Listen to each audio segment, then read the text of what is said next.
दोस्तों नमस्कार। पिछले वीडियो में हम शिक्षण विधियों की चर्चा किए थे।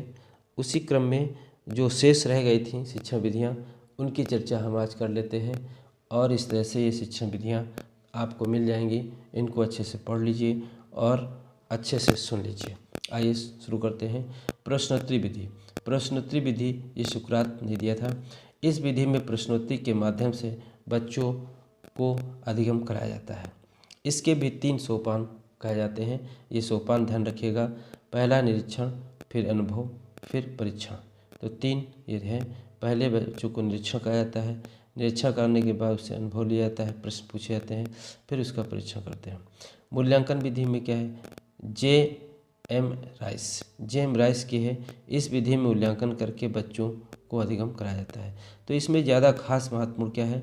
इसमें यह है कि कौन किसने दिया, यहीं से क्वेश्चन पूछ लेते हैं। बाकी इसमें ज़्यादा डिटेल जाने की जरूरत नहीं है। डैकाली शिक्षण डैकाली की है। बेसिक शिक्षा पद्धति महात्मा गांधी की है। प्रश्नावली विधि वुडवर्थ और प्रयोगशाला विधि।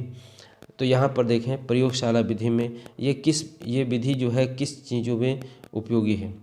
यह विधि विधि विज्ञान और गृह विज्ञान के लिए ज़्यादा उपयोगी है। कौन? प्रयोगशाला। ये अत्यधिक खर्चीली होती है, इसकी खासियत है।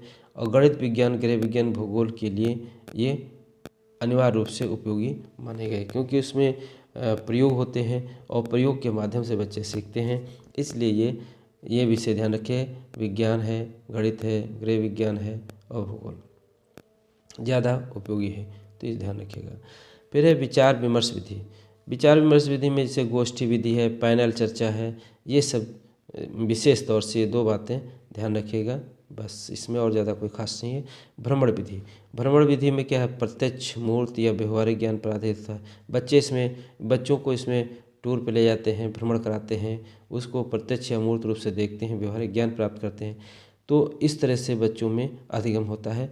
ये विज्ञान, समाज विज्ञान, भूगोल, इतिहास, अर्थशास्त्र जैसे विषयों के लिए उपयोगी माने जाते हैं। समस्या समाधान विधि क्या है? इसके 7 सोपान होते हैं, ये भी ध्यान रखिएगा। ये भी आपका इम्पोर्टेंट है। ये समस्या समाधान विधि में क्या है? इसके सोपान ध्यान रखिएगा, 7 होते हैं। पहले क्या है? जैसे बहुत सारी समस्याएं दी जाती हैं, तो समस्या को पहले इसमें क्या होता है? बहुत सी समस्या होती हैं, समस्या को चिन्हित करना कि पहले समस्या है क्या, समस्या को चिन्हित करते हैं। फिर समस्या का विश्लेषण करते हैं कि समस्या की प्रकृति कैसी है। फिर संभावित समाधान प्रश्न, फिर उससे संबंधित क्या समाधान निकल सकता है, ये पहले हम देखते हैं। इसके बाद तथ्यों का संकलन करते हैं। यहाँ पर देखिए संभावित समाधान पर पहुंच जाते हैं। फिर सही समाधान का सत्यापित करना कि जो हम समाधान निकाले हैं वो सही है या नहीं।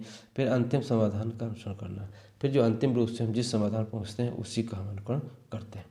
निरीक्षित यहाँ पर अध्ययन विधि देखें। इस विधि में विद्यार्थियों को शब्दकोश देखने, निरीक्षित मतलब निरीक्षण करना, यहाँ पर मतलब बच्चों को दिखा करके और उसके ज्ञान में वृद्धि या उसके अधिगम को बढ़ाया जाता है। जैसे मानचित्रावली से सूचना प्राप्त करना, मौन वाचन करने के लिए ये उपयोगी होता है। तो मौन वाचन के लिए कौन सी विधि उपयोगी है? वो है, आप ध्यान रखेंगे, निरीक्षण विधि या निरीक्षित विधि।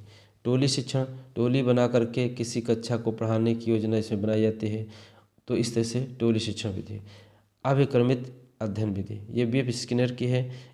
इसे आधुनिक और प्रगतिशील शिक्षण विधि माना जाता है। तो ये आपका ध्यान रखिएगा, इंपॉर्टेंट हमने लिख भी दिया है।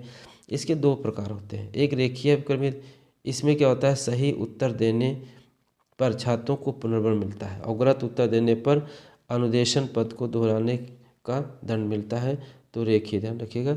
शाखीय अभिक्रमित अनुदेशन, ये जो है नॉर्मन ए क्राउडर ने प्रस्तुत किया था। तो ये बस इतना ध्यान रखिए किसने दिया था, बाकी ज़्यादा महत्वपूर्ण नहीं है।